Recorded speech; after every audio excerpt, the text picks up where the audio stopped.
Studies show that individuals with high sexual desire exhibit distinct behavioral patterns compared to the general population. Research indicates they engage in more frequent sexual activities and show heightened responses to sexual stimuli. Neuroimaging studies suggest these differences may stem from variations in brain structure. This raises questions about whether biology or environment plays a greater role in shaping sexual behavior. Scientists hypothesize that structural differences in the brain may explain heightened sexual behavior.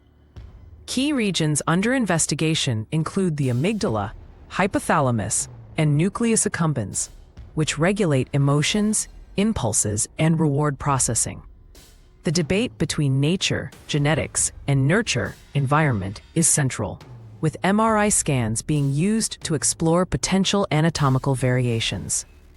To test the hypothesis, researchers recruit diverse volunteers grouped by self-reported sexual behavior metrics. Participants undergo psychological assessments and provide consent for brain imaging. Demographic data, including age, gender, and sexual history, are recorded to control for variables. This step ensures the study's validity and relevance to broader populations. Participants undergo functional MRI scans to map brain activity and structure. The scans focus on regions linked to sexual arousal, impulse control, and reward processing. 3D models of the brain highlight differences in gray matter density and neural connectivity. This data provides a foundation for comparing highly sexual individuals with control groups. Researchers analyze MRI data using advanced software to identify statistically significant patterns. Graphs and heat maps reveal variations in neural pathways between groups. The nucleus accumbens, associated with pleasure, shows heightened activity in highly sexual individuals. These findings suggest a biological basis for differences in sexual behavior. The study identifies the nucleus accumbens and amygdala as critical regions in highly sexual individuals. These areas are linked to reward processing and emotional arousal, respectively.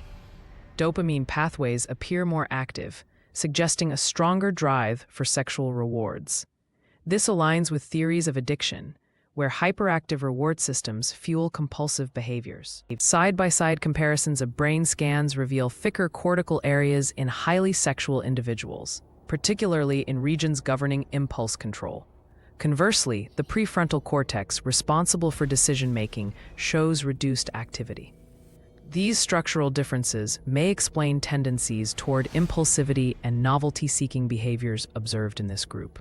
Brain scan data is correlated with real-life behaviors such as frequency of sexual activity and responses to erotic stimuli. Highly sexual individuals report stronger cravings and less inhibitory control, mirroring their neural profiles. This strengthens the argument for a biological basis, though environmental factors like upbringing and culture are also acknowledged. The findings spark ethical debates. Are these brain differences innate, or do they result from repeated sexual behavior? Some argue for neuroplasticity, where habits reshape the brain over time. Others emphasize genetic predispositions. The discussion underscores the need for careful interpretation to avoid stigmatization or oversimplification. The study concludes with a call for longitudinal research to track brain changes over time. Future studies could explore interventions like cognitive behavioral therapy or medication to modulate hyperactive reward systems. Understanding these mechanisms could improve treatments for compulsive sexual behavior and related mental health conditions.